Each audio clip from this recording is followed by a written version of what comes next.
de donner cette opportunité à avoir parlé de notre pays et de notre volonté en tant que gouvernement de faire avancer l'économie à partir d'un pan de cette économie qui est essentielle, qui est l'économie touristique.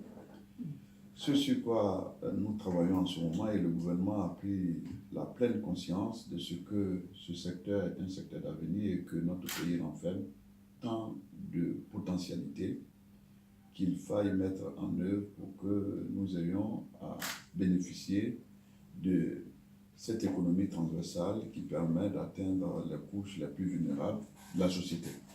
Ce faisant, nous sommes en train de mettre en œuvre la stratégie de développement touristique visant à atteindre 3 finalités, à savoir faire en sorte que nous ayons le développement territorial hors d'Abidjan qui permette d'avoir à développer le reste du territoire et à créer une économie locale et régionale qui permette de participer plus efficacement à l'appropriation de la richesse par les différentes couches sociales.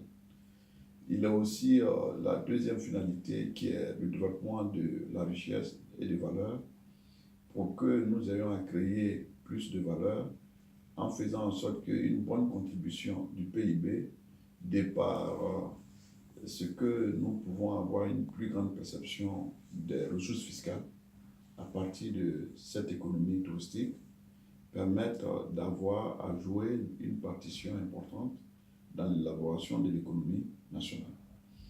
Et la troisième finalité vise aussi à faire en sorte que nous ayons un bassin de création d'emplois, lequel bassin permettrait d'engendrer des emplois qualifiés et non qualifiés, étant entendu qu'aujourd'hui, la jeunesse africaine est à 70% majoritairement jeune, et cette population jeune, cela s'entend de 18 à 35 ans.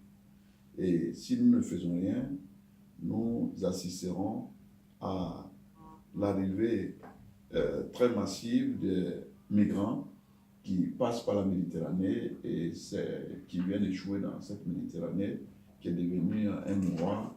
Et nous, les dirigeants africains, ne sommes pas dignes vraiment de cela et nous voulons inverser la tendance à partir de cela.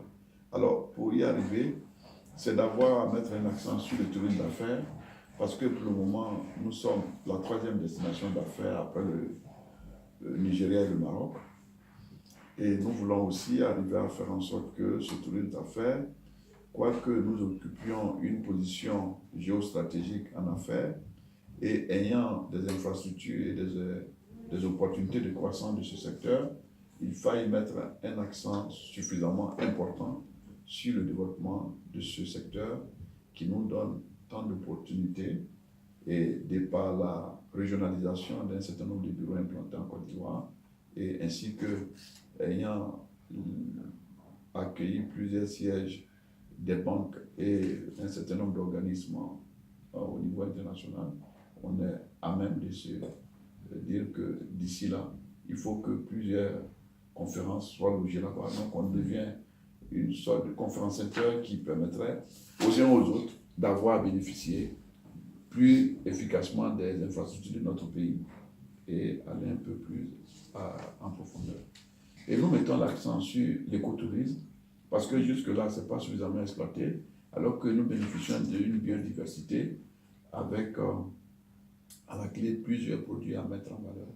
Que les lopins de terre qui s'enferment entre mer, lagunes et les fleuves sont des endroits qui offrent des grandes perspectives.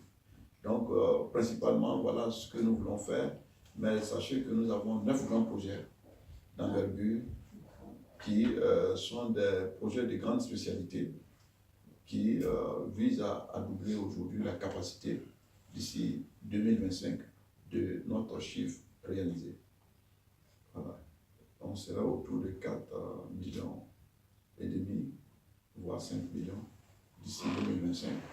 Et nous devons capter 3200 milliards d'investissements dans le secteur. Voilà ce que je peux dire de façon avancée pour avoir à vous situer sur l'ampleur de notre secteur et du tourisme ivoirien, tel que ça se comporte avec aujourd'hui un peu plus de 2 200 000 visiteurs. Il existe des centres de formation. Récemment, le roi du Maroc a offert à la Côte d'Ivoire une école avec Bac+2 qui permet de former des cadres de ce niveau-là qui ont des spécialités dans le domaine touristique, aussi bien que dans la restauration et dans l'accueil. Mais nous avons dans notre politique que nous mettons en place, on aura à mettre un accent particulier sur la formation. Parce que les ressources humaines de qualité détermineront nos succès futurs. Puis, on l'accueille avec facilité. Aujourd'hui, ce à quoi nous assistons, c'est qu'au niveau de l'OMT, l'Organisation mondiale du tourisme, il y a ce qu'on appelle la conférence des pays africains. Et donc, à ce niveau, nous avons une coopération et une politique d'échange entre nous. Mais nous, pour ce qui nous concerne, la zone UEMOA, nous comptons mettre une coopération entre nos différents pays pour avoir amené une politique sectorielle avec une vision commune partagée et tirer des dividendes pour toute la zone Afrique. Est-ce qu'il y a pour vous des obstacles qui sont pour l'instant encore importants, qui soient véritablement importants ou qu'ils soient politiques? Je pense simplement à une chose. Les gens en Afrique ne bougent pas énormément à l'intérieur du continent africain, dans le domaine touristique, j'entends. Est-ce que ça, c'est quelque chose qui est en train d'évoluer? Est-ce que ça peut être dû à je ne sais pas, peut-être avoir une obtention de visa un peu plus facilement, vous voyez? Oui, en Afrique, il y a une volonté du gouvernement à faire évoluer la classe moyenne.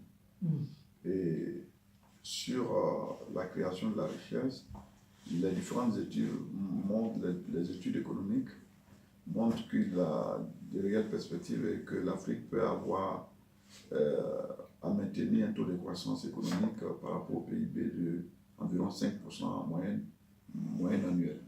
Et si cette possibilité était donnée à l'Afrique sur les 5 années à venir, voire les 10 prochaines années, nul doute que la classe moyenne en Afrique va s'accroître de 50%, sera dans une proportion de 50%.